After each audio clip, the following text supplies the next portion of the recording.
Está escrito aqui no texto que nós lemos em Efésios, em Gálatas capítulo 5. Os que tais coisas praticam não herdarão o reino. É verdade. Não é? É verdade. Pastor, Sim, senhor. eu vi um texto lá atrás, estudando, que o homem faz seu próprio... Ele frequenta uma religião, aí ele cria por hábito, né, esse falar com Deus, não seria um hábito salutar de realmente meditar, refletir a palavra, sobre aqui a escritura. Mas ele encontra um Deus do jeito que ele quer, ou seja, um Deus tolerante, passivo, na hora que ele precisa ele vai lá, então ele acha um canto e ali, como escovar dentro, todo dia ele vai fazer aquele pedido, mas não tem nenhuma comunhão com esse Deus, que é o nosso Deus. E a comunhão com ele, primeiro, esse é o fundamento. Sim. É deixar no altar essas coisas que o homem faz, né, que são perniciosas para a entrada no reino. Né? O senhor foi preciso nessa colocação, porque esse relacionamento que nós temos que ter com Deus, ele é baseado nos rudimentos da fé. Ele é baseado na minha obediência à palavra. Porque ele já disse o que ele espera de mim. Está tudo aqui, ó. Agora falta eu, ou seja, ele já está falando. Agora falta eu, na minha tréplica, falar, responder. E como que eu respondo? Obedecendo. Glória a Deus. Né? Então esse é o relacionamento que nós vamos tendo com Deus. Agora, não obedecer a Deus também é um tipo de relacionamento. Mas é um relacionamento negativo, que me afasta do Senhor. Agora, o relacionamento que eu obedeço a palavra, sua voz, eu me aproximo dele. Né? E isso é muito verdade. E é o que mais tem hoje, é esse sentimento de que eu encontrei Deus, o Deus que supre a minha necessidade, pronto. Mas esse Deus que supre a necessidade, ele supre mesmo. Porque nosso Deus é um Deus supridor. Porque para ser Deus, ele tem que suprir. Mas além de suprir, ele também nos convoca, como Jesus convocou. Tome sua cruz, negue-se a si mesmo. Só que nesta parte muitos não querem. Porque me causa dor. Eu não quero. Eu quero só que Deus me supra, me abençoe. Né? Certo? Um grande pastor um dia desses estava falando sobre que ele questionou a Deus. Uma pessoa muito próxima estava com ele e Deus deu uma ordem para ele, dar uma palavra para aquela pessoa. E a pessoa chegou, esse pastor chegou até a pessoa e disse: olha, Deus me disse para lhe dizer que ele vai mudar a sua história financeira hoje. E a pessoa aceitou a palavra, falou amém. Mas era uma pessoa tão grosseira e disse assim: mas como que ele vai mudar a minha se ele não mudou a sua primeiro? Então o pastor humildemente se fechou, voltou para Deus para falar com Deus. Falou: Senhor, como é que isso... Né? E Deus fez uma pergunta para ele. Isso é uma experiência pessoal, gente. Né? Não dá para a gente analisar isso aqui de forma teológica. Então Deus disse isso para ele: eu posso também fazer você prosperar em todas as áreas. Eu posso lhe dar a sua herança, como o filho pródigo. Você quer ela agora ou você quer ela depois no reino? Oh, Deus. E ele disse: pai, então deixa para lá, vamos tocar o barco. Né? Eu estou entre mortos e feridos, eu estou sobrevivendo, eu estou caminhando, estou vivendo bem. Eu só não tenho tudo que eu sonho, mas um dia eu terei. Se não nessa terra, eu terei lá. Então fica assim. Porque a Bíblia fala que nós não devemos ter inveja, sentimentos pelo o que prospera demais. Né? E não teme ao Senhor. Né? Não podemos colocar em base a bênção de Deus como a aprovação de Deus. Muitas vezes Deus está dando algo para alguém, não é porque Deus está aprovando. Muito pelo contrário, porque Deus está desaprovando. Mas que coisa estranha, parece um contrassenso, mas é isso mesmo. Porque muitas vezes Deus lhe enche de tanta coisa, porque sabe que você não vai lidar com ela. Você vai ser imperito na hora de dirigir com tanta coisa, com tanta estrutura que Ele está lhe dando. Por que Deus faz isso? Porque Ele quer te pegar na curva. Ele quer que você cometa um erro. Ele quer que você abra uma brecha para Ele te acertar. Porque Deus faz assim. Sim, não foi assim com o Jó? Foi assim com o Ló? Não foi assim com Abraão? Foi. Abraão quis ir para o Egito. E Deus falou: fique aqui em Canaã. Mas ele foi. Chegou lá e teve uma situação. E Deus falou o quê? Quer ir? Vai. Eu te protejo até chegar lá. Eu te ajudo. E a proteção de Deus até ele chegar no Egito, quer dizer que Deus estava aprovando ele? Não. Mas Deus falou: você quer ir? Vai. Para você ver que experiência você vai ter do outro lado. Meu Deus. Muitas vezes isso acontece. Gente, o primeiro rudimento da fé. Já tem tantos textos aqui, né?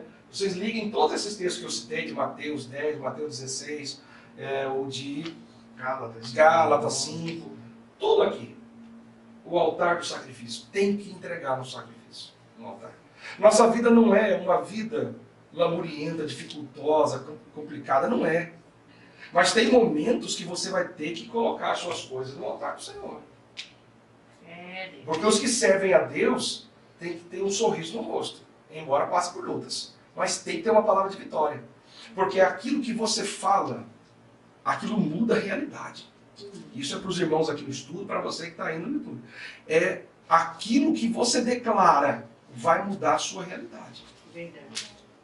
Vou repetir. Se você continuar declarando que você não pode, que você não consegue, que tudo é difícil, que a sua vida é complicada, que a sua família é difícil, que seu marido, sua esposa, seus filhos, então assim será consolidado.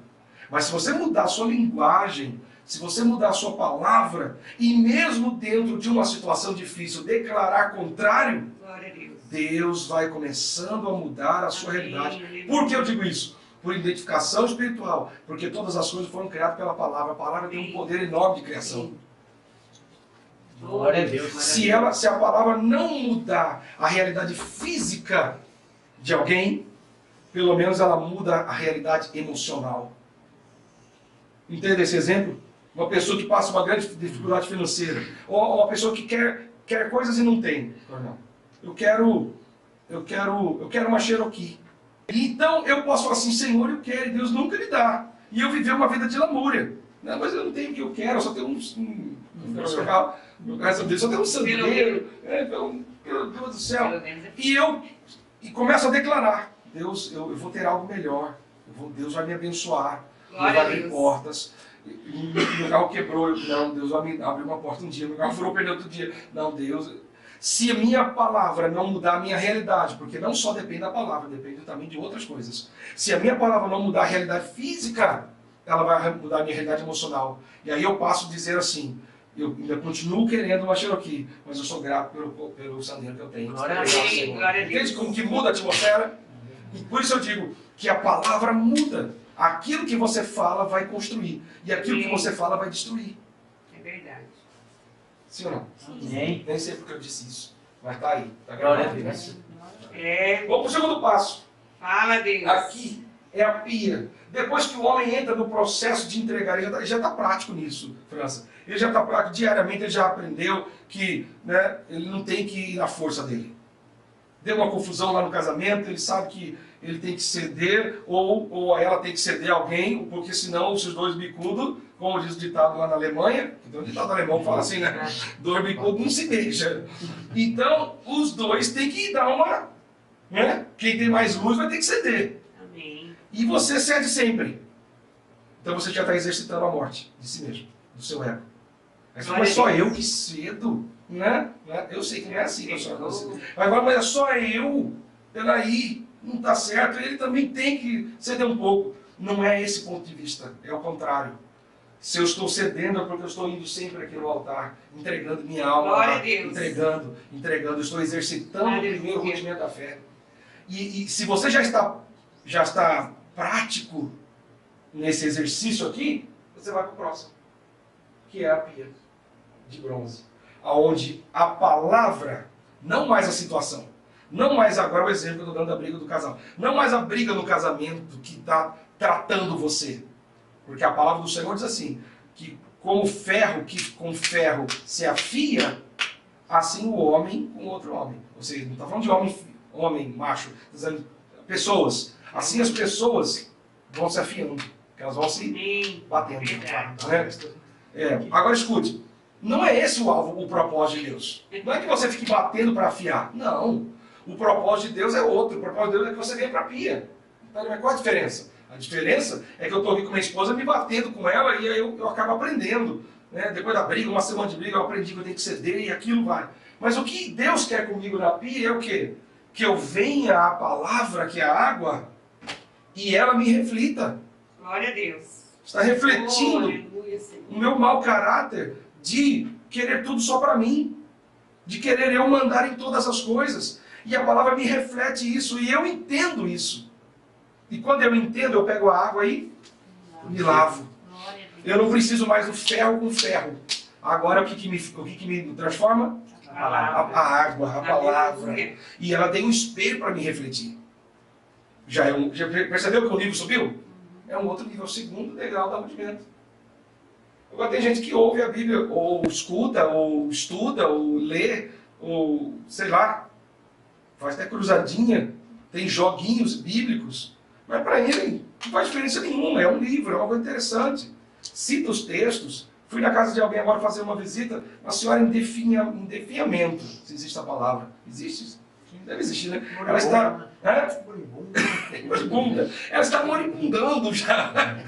Ela está definhando. Já foi a segunda vez que eu vou lá e eu digo, dona, é o seguinte, esse problema seu é emocional.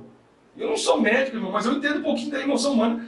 Esse problema seu é emocional, é espiritual. Na hora que você começar a soltar essa falta de perdão e buscar as pessoas para se acertar com ela, você vai se curando emocionalmente. E a emoção vai alastrando para o seu físico. Você vai ficar melhor. E na hora ela já começa a chorar ali, já pede perdão para um que estava aí, para um para outro. Falei, mas não só agora, tem que ser um exercício. Amém. Glória a Deus. Por que eu estou falando essas coisas? Que Deus está mandando. Eu aprendi. Quando você está perdendo aí. Fala, Deus. Uma circunstância Oh, que a gente percebe no mundo é o seguinte, que as pessoas veem aquele que estão abastados, em dinheiro, em posição social, e acham que não, Deus, você falou aí, Deus está com ele porque está isso, não daria desse jeito. Mas o cristão, né, passando as dificuldades que ele passa, ele, geralmente não, o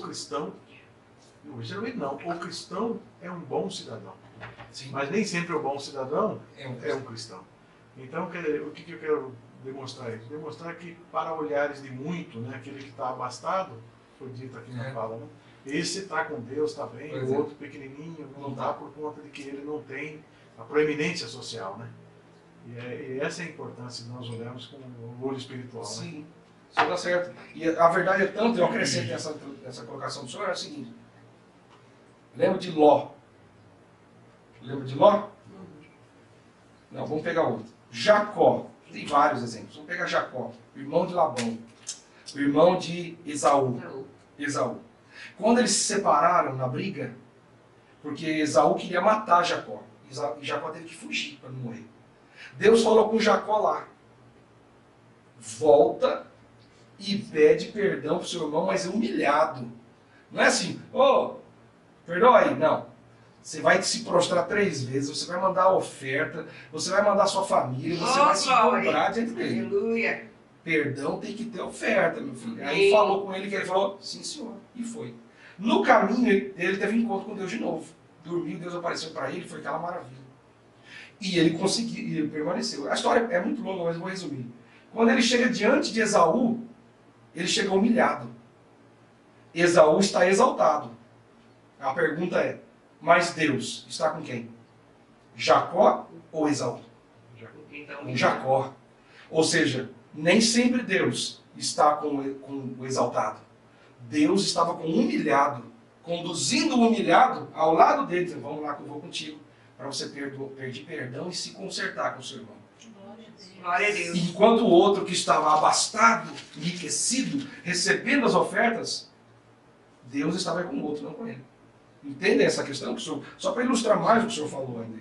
Muitas vezes, e muitas mesmo, Deus não está com o que tem abastância, ou quem diz que tem, ou com o belo.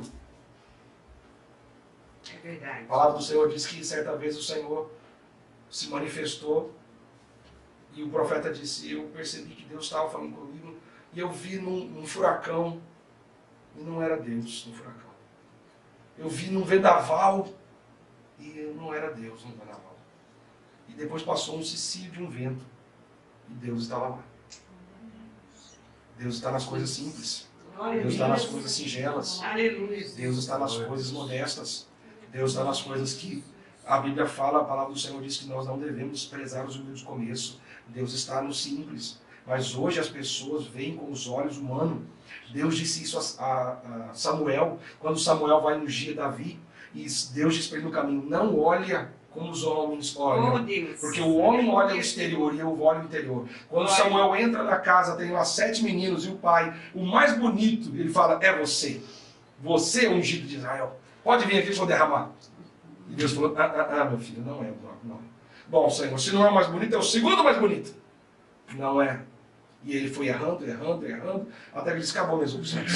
E Deus disse, eu ensinei para você, só que você não quer aprender. Não olha com os olhos humanos. Não acha que o que tem palavra, o que tem poder, é o que anda com os grandes. O que tem um carro importado, o que tem um terno de corte, né, italiano. Deus está com o simples. Deus está com o modesto. Aleluia. Deus está com o singelo. Glória. Voltando. Então a vontade do Senhor é refletir o pecado e a condição do homem pela palavra. Deus não quer que um homem venha para a França e fale assim, França, você precisa mudar isso, mudar aquilo. Não, não é essa a vontade de Deus. A vontade de Deus é que amorosamente, gentilmente, o Espírito Santo fale com ele mediante a palavra. Quando ele está lendo junto com a Doracida ali o texto, e ele fala assim, puxa, sozinho, calado nele, preciso melhorar isso aqui, isso aqui eu não tenho. Preciso melhorar isso. Isso é o quê? A palavra refletindo. Meu futuro não está escrito. Eu posso escrevê-lo. Eu posso dar um passo diferente. O meu passo até aqui foi assim, mas daqui para cá pode ser diferente. Então eu vejo. Está refletindo. Entende isso, irmãos? Oh, Deus. A pia de bronze fala da palavra.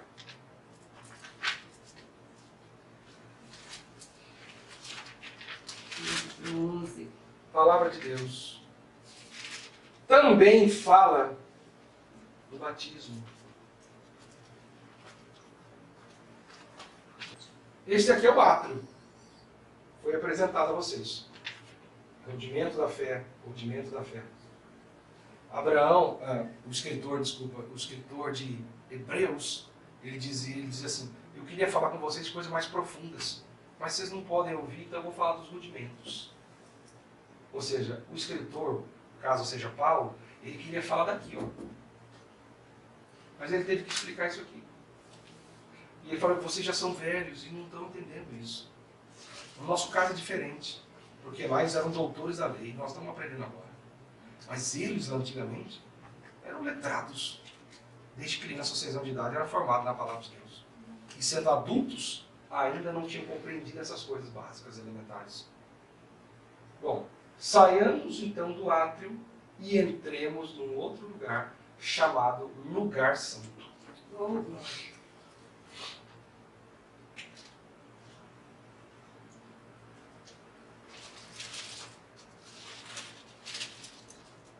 Lugar Santo. No Lugar Santo tem 3. Deus mandou construir nessa sala aqui, França, 3 móveis. Uma mesa, um aparador. Ele era mais ou menos desse jeito aqui, ó, retangular, nessa altura. E um candelabro. Você tem candelabro aqui? Não, né? Não tem, né? Não tem. Seria esses simples assim, né? Um candelabro. Quando eu for a São Paulo, vou trazer um candelabro para vocês. Isso. Glória a Deus. Um candelabro de 7 pontas. É assim, ó. Aqui, ó. Vocês dá para ver da Bíblia. O candelabro tem 7 pontas. É exatamente esse desenho que eu fiz aqui, ó. E cada uma ponta dele tem uma vela, tem uma saída de fogo. É como se fosse isso aqui. Posso pegar, Josi? Pode. Como se fosse isso aqui e saísse mais 3 para cá desse aqui e mais desse aqui 3 para cá. E cada uma ponta com chamas. E todos aqui embaixo era uma coisa, um recipiente que colocava um líquido inflamável, um óleo. E esse óleo subia por aqui e acendia todas as lâmpadas. E esse instrumento, o tamanho dele é de 1,80 m. Ele é maior do que eu. Grande. Ele é feito de uma barra, de um pedaço de ouro só. Não há solda nele. Isso me chama muita atenção. Como que você constrói isso? Todos esses braços, eles são oco por dentro, para poder passar o líquido. Como que um artífice faz isso? De uma só barra, ele tem que aquecer ouro e vai fazer o molde. Aí aquece o ouro de novo, igual fazer ferro, né? Vai moldando. Tudo bem que o ouro ele é moldável, né? Você aquece, ele se molda. Mas é muito difícil, isso é um trabalho de um artista. É verdade. E essa mesa aqui, bom, a mesa, o aparador e o candelabro. Este lugar é um lugar de uma intimidade com Deus muito maior, muito mais profunda. É um lugar onde o homem já passou desse nível aqui, ó. Ele já dominou a carne dele. A carne dele está subjugada, está entregue aqui. Ele já está exercitado nisso. Se alguém der um tapa na cara dele, ele faz o que a Bíblia manda. Ele fica com raiva e quer matar. Mas ele deixa para lá, vira ao outro lado. Não tem problema. Deixa o sol se pôr sobre a ilha. Sobre a ilha. Ele deixa as coisas passarem. Ele não é, ele está dominado já. Se amansou. Ele já deixa a palavra de Deus falar com ele. Ela reflete. Ele mesmo, por si, ele consegue ler a palavra e falar assim, rapaz, eu estou precisando mesmo fazer essa postura. Faz dia que eu está me faltando mais quebrantamento. E ele já está aqui, esse nível dele já é maduro. Os mais maduros fazem isso. E ele vem para um outro estágio. Um estágio aqui, vamos começar da mesa? Isso. A mesa dos pães. Asmos. O que é pães? Asmos. É o pão sem fermento. Pão sem fermento. Sim ou não? Sim. O pão sem fermento fala de Cristo. Do Cristo. O Cristo que ele mesmo diz. Vossos pais comeram pão. Eu leio isso domingo na igreja. Né, no dia da ceia. Vossos pais comeram pão que desceu do céu lá no deserto. E morreram. Não foi isso? E ele se intitula Eu sou o pão que desce do céu. Glória a Deus. Aquele que de mim se alimenta, por mim viverá. Glória a Deus. Essa mesa, França, colocava-se aqui uma pilha de pães, porque eles são redondos. Não sei se você já viu pães sem fermento, tipo pizza. Tipo árabe, né? Sírio, tipo é. sírio. Sírio tem fermento? Não. Não? É, sírio então. E ele é colocado um em cima do outro, assim, uma pilhazinha. Aqui uma pilha e a outra aqui. E todos os dias, o sacerdote, não só esse, mas tem centenas de sacerdotes que trabalham aqui. Ele entra aqui e vai à mesa e tem que comer todo o pão. Tem que comer. Não é difícil, né? É só não comer o dia inteiro. Mas ele não vai sozinho, é claro, vai com os outros sacerdotes. E eles têm que comer todo o pão. Acabou de comer, eles põem pães novos. E agora só o outro dia. Oh, glória. Esse é o trabalho dessa mesa. Aí vem outra equipe de sacerdotes na mesa, come um pão, põe pães novos que acabou de assar. E vai. Aí no outro dia. E assim vai, sem parar, ininterruptamente. Que bobo. Quem olha para ele, que bobeira é essa? Põe um pão lá, deixa ele lá. Já não tem fermento mesmo, deixa ele lá, ele vai ficar lá um tempão. O povo de Israel, quando estava no deserto, Deus mandava pão do céu, né, um maná. Né? Nós já falamos sobre o maná. Era uma pequena semente que caía na terra, eles colhiam aquela semente, moíam a semente dela, faziam massa e ali assavam e faziam pão. Não era o pãozinho francês que caía do céu, viu, irmão? Não era, o pão cai do céu. Não tem essa visão, né? Pão mandi descendo, não. Caía sementinha, que as aves traziam. Depois nós falamos sobre esse detalhe. Caía na terra, eles pegavam, lavavam tudo, né? Que ela vinha, né, coisada, e amassava, triturava, fazia moagem e fazia massa e o pão. Esse era o pão que descia do céu. Só que eles tinham que colher todo dia. Não tinha esse detalhe? Porque se eles não pegassem ali a sementinha de dia e deixassem para guardar para outro dia, fazer um potinho, essa que estava aqui ia apodrecer. Ela não ia estragar, ela não ia durar. Embora seja uma semente. E olha, se você pegar uma semente hoje de qualquer planta e colocar num vidrinho ou num lugar, elas vão durar semanas, meses, até anos, uma semente. Não é? E depois você pega a semente, você põe ela até, joga água, ela nasce. Mas essa em específico eles tinham que colher todo dia. Isso é um sentido espiritual. Isso é um rudimento da fé. Isso é um exemplo, mas eles não viam isso. Eles estavam todo dia lá, colhendo o negócio, e não enxergavam isso. E Jesus, quando disse, eu sou o pão que desce do céu, você tem que se alimentar de mim. E quando o sacerdote vinha aqui e come pão, ele comia até o final, não podia sobrar nada, e colocava pães novos, era um outro sentido espiritual, que eu vou já chego lá. Essa mesa também era feita de madeira revestida de ouro. Era uma peça lindíssima. Eu imagino.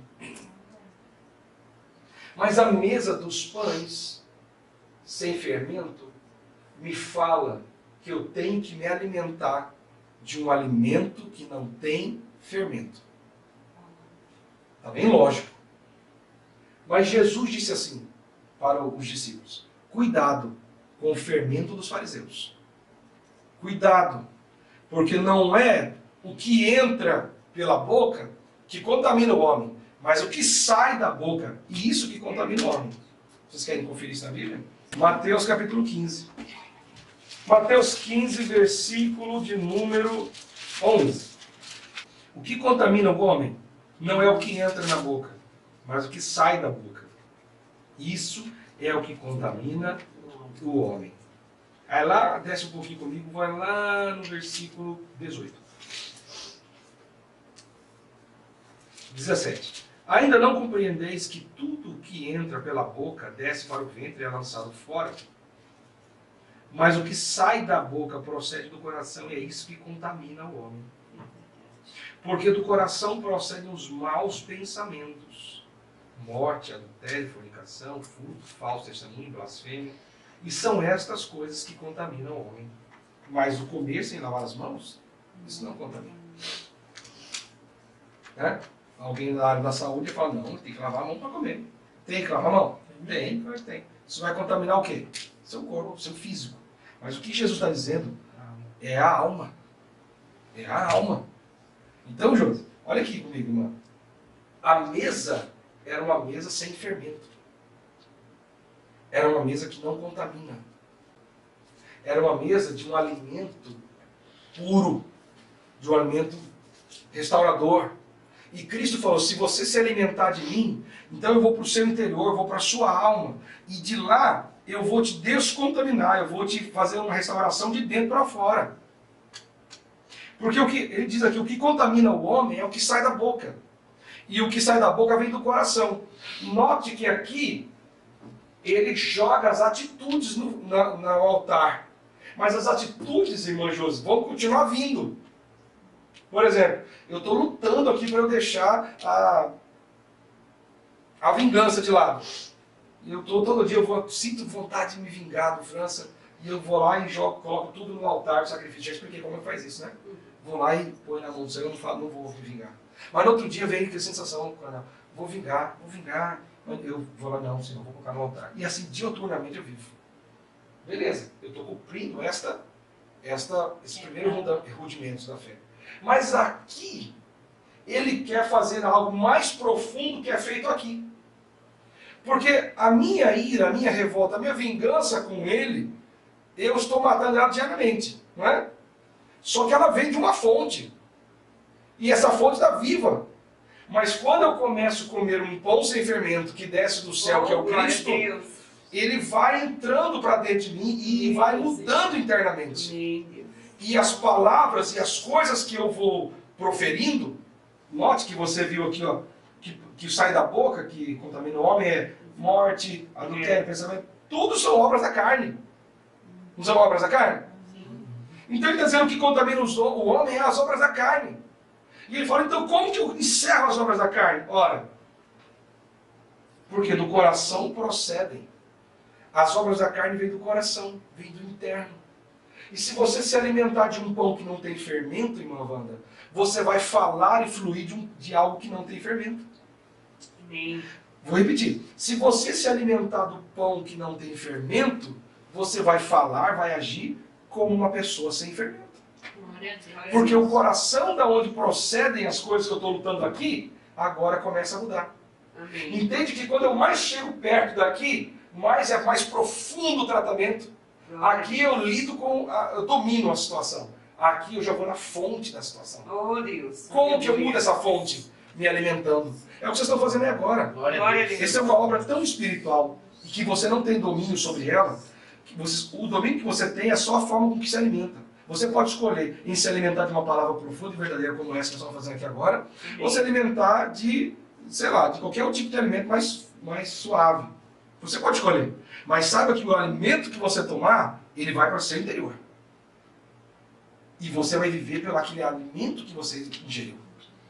Cristo falou, eu sou o pão da vida. Se você comer de mim, você vai viver por mim. Os sacerdotes vinham aqui fazendo isso. Eu como deste pão sem fermento. Quem era o pão sem fermento? O Cristo. Eu alimento dele todos os dias. Glória a Ele Deus. vem todos os dias. E todos os dias põe pão novo. Ou seja, quanto mais eu me alimento dele, mais eu tenho. Mais eu tenho. Mais eu tenho. Mais eu tenho. Eu preciso desse pão. Esse pão, irmão, esse pão ele fala da ação de Deus saciando a alma do homem. Glória a Deus. Vocês estão entendendo? Não é saciar desejos, não. Mas ele abafa, ele acalma o homem. Amém. Ele deixa o coração dele mais amansado, domado, domesticado. Porque ele está se alimentando de algo profundo, de algo que não tem fermento. Uma coisa é eu me alimentar, por exemplo, eu me alimentar do que os meus amigos me oferecem. Meus amigos me oferecem o quê? Eu vou suponhar, eu tive experiência esses dias, eu dou aula de inglês, né, na escola, e eu tenho muitos alunos lá. E eu vejo a briga entre eles. Um que tem mais dinheiro, outro que tem menos dinheiro, que tem mais posição, que mora em tal lugar mais nobre, um que não mora em lugar nobre, um que a mãe faz de tudo para botar ele lá, e outro que trabalha até na limpeza da escola para trabalhar lá, para ficar lá. E eles têm aquelas briguinhas deles, né? Porque um chega com um celular mais, né? Tem um S15 já aí, que já chega com S18, cada um com um celular mais top do que o outro, e o outro nem celular tem. E eu olho para aquele menino, eu não posso intervir muito naquela situação, faço o que tem que ser feito, né, para manter a ordem lá, mas eu imagino na alma daquela criança. Ele está se alimentando do quê? Todos têm ou não têm. Todos têm ou não têm. Isso é o alimento dele. Todos têm ou não têm. Todos têm ou não têm. Não só o celular, mas isso vai em várias coisas. Todos vão para aquele lugar, eu não vou. Todos têm passeio, eu não. Sabe, o processo? Ele está se alimentando disso. Até que um dia ele deu uma crise na escola. E nós tivemos que sentar com ele. Então ele se alimenta disso. E o interior dele está totalmente corrompido. Porque ele só se alimenta de coisas que têm fermento. Isso é um fermento. Sim. Vaidade, avareza, luxúria. O que mais? Glutonaria. Glutonaria, mas vamos colocar tudo nesse pacote, porque né, uns regala lá com tantas coisas e outro não. Né? Poderia até dividir. E aí vai a glutonaria, enfim, vamos pensar em outras coisas. Mas ele se alimenta só daquilo e aquilo está no seu interior. Como é que ele vai? Que palavra sai da boca dele? Que ação sai dele? Como que o coração dele está? Revoltado, irado, decepcionado, em crise com Deus, ele não aceita nada, é um menino espinhoso, porque ele só se alimenta daquilo. Mas se ele poderia ter se alimentado de outra forma. Se ele tivesse uma assistência paterna ou materna, ele poderia ter uma assistência dizendo assim, olha, meu filho, você não tem o celular que ele tem. Você não anda no carro que ele anda. Mas veja por outro lado, olha o privilégio. Você estuda na mesma escola que ele estuda. Não é? Olha o privilégio. Eu estou aqui. Sou seu pai, estou do seu lado para te proteger. Não importa o que aconteça, nós vamos sentar junto. Se a gente morar numa casebre, ou debaixo da ponte, ou num palácio, nós vamos sentar junto, meu filho. Eu não sei se eles vão estar, mas eu garanto para você voltar do seu lado para sempre. Irmão, isso é um alimento para a alma da criança. É verdade. Ah, mas a minha roupa não é como a dele. Sua roupa não é como a dele, mas seu coração também não é como a dele. Seu coração é melhor. Você é mais nobre. Você é mais... Sabe, isso é um alimento. Mas se não tem esse alimento, ele se alimenta de qualquer coisa. Entende o que eu estou dizendo? A pessoa se torna aquilo que ela se alimenta. Não é assim, coronel? As pessoas se tornam aquilo que elas se alimentam. E essa mesa fala de que se você se alimentar do pão sem fermento, sua alma fica saciada. Glória a Deus. Embora você não tendo tudo o que deseja, mas sua alma sacia. Sua alma se conforta. Sua alma se achega, se assenta. Vocês estão comigo entendendo o que eu quero dizer? Porque Cristo, que é o pão, diz lá em Gálatas, lá em Colossenses. Vocês querem conferir comigo Colossenses? Para vocês colocarem na lista aí da mesa. E eu vou dizer uma coisa para vocês. Vocês nunca ouviram isso em lugar nenhum, em canto nenhum do planeta Terra. Você ouviu porque ele vai reproduzir aí do YouTube, né, irmão? Mas não vai. Colossenses, Colossenses, do capítulo de número 2. Colossenses capítulo 2, do versículo de número 9. Porque nele, Cristo, habita corporalmente a plenitude da divindade. A plenitude de todas as coisas está nele. Ou seja, uma pessoa... E se você for ler mais Colossenses, você vai entender que ele sempre fala sobre isso no livro de Colossenses. Paulo sempre diz isso. Que Cristo é a plenitude, ele preenche todas as coisas. Glória a Deus. E quando eu como este pão, eu sou preenchido. Então aquela área que a irmã Cida tem uma deficiência, ela é preenchida ali. Ela não sabe como, mas ela não sente mais aquela dor. Ela foi preenchida. Porque o homem não preenche a mulher, nem a mulher preenche o homem, nem filho preenche o pai, a mãe, nem os pais preenchem o filho. Homem não preenche o homem, irmãos. Graças a Deus. Pode ser uma bênção sua esposa, porque a Bíblia fala que quem acha uma esposa acha um Glória a Deus. tesouro. Olha Glória a aí, Deus. né? Qual tesouro você achou? Olha que maravilha. Quem acha uma esposa acha um tesouro, irmão. Tesouro é complicado, irmão. Tesouro é pesado, difícil para abrir, ela tem a luta, tem guardado. É uma luta ter um tesouro. Eu sei bem disso. Mas é um tesouro. Glória a É Deus. um tesouro. Mas mesmo sendo tesouro, ela não pode completá-lo. É verdade. Né? Quando Deus fez Eva para Adão, tirou dele um pedaço. Porque Adão dizia assim, não há ninguém aqui idôneo para mim. Ou seja, do meu nível. E Deus tirou a Eva dele e entregou a ele, disse assim, essa aqui é carne da sua carne e osso dos seus ossos. Mas eles não se preenchiam, embora sendo da mesma raiz. Já pensou? Por que Deus fez isso? Porque o único que poderia preencher Eva e Adão era o próprio Deus. Glória a Deus. Aleluia.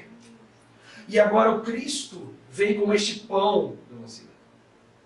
E se a senhora se alimentar deste pão, eu vou explicar como que isso é literal. Quando você se morder, mastigar, alimentar esse pão, ingerir diariamente esse pão, aquelas dores antigas que nós tínhamos no passado, eu estou agora devagando, tá, gente? Aquelas, a minha mãe não me cuidou, meu pai não me amou, eu fui entregue para adoção. Estou dando um exemplo. Caso tenha alguém assim, é uma mera coincidência. Essa dor, essa lacuna que fica no coração do ser, ela pode ser preenchida por Cristo. Aleluia. Amém. Quando eu me alimento dele, as partes da minha alma que precisam ser preenchidas e confortadas é cheia. Eu não sei como, não sei porquê, eu estou diferente. Mas, na verdade, sabe porque Cristo está enchendo. Amém. A solidão que eu sinto, a tristeza que eu sinto, o mal-estar que eu sinto, a vontade de desistir da vida. Quando eu começo a me alimentar de Cristo, eu vejo que não é meu filho, minha filha, meu pai, minha mãe, minha esposa que vão me fazer viver. É Cristo que me faz viver. Aleluia. Entendem isso, irmãos? Estão comigo? Mas tem que alimentar da palavra. Ele quer ser o seu supridor. Ele quer ser aquele que te preenche completamente. Amém. Glória a E aí a Deus. Dona Cida pergunta, mas tá bom, entendi. Mas como que eu me como desse pão? Como? É aí, você está comendo agora. Vocês estão mastigando esse pão agora, nesse momento. Amém. À medida que eu vou falando, você está sentindo no seu coração uma palavra Glória a Deus. se assentando, não está? Amém. Aleluia. Eu não sei se todos, mas parece que a palavra vai assentando no coração, vai encaixando, vai encaixando. Isso é comer, se alimentar.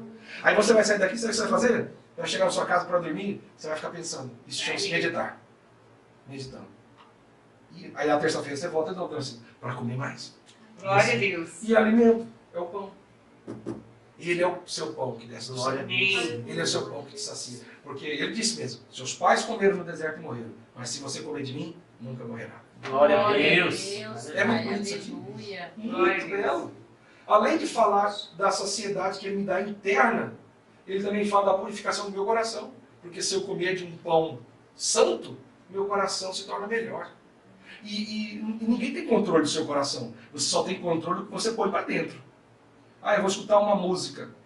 O tipo de música que você vai escutar, você determina. É. Mas a música que você escutar, ela vai te alimentar. Porque música alimenta. Livro, ou seja, o que alimenta a alma do homem? É o que entra pelos olhos, o que entra pelos ouvidos, o que o sensorial alcança. Isso entra para a alma, isso alimenta a alma. Então, poesia alimenta a alma? Alimenta. Música alimenta a alma? Alimenta. Pregação alimenta a alma? Alimenta. Tudo. Um livro secular alimenta a alma? Sim. Eu estou lendo um livro agora para Mao Tse Tung. Livro milenar, fantástico o livro. Não é Bíblia, mas alimenta.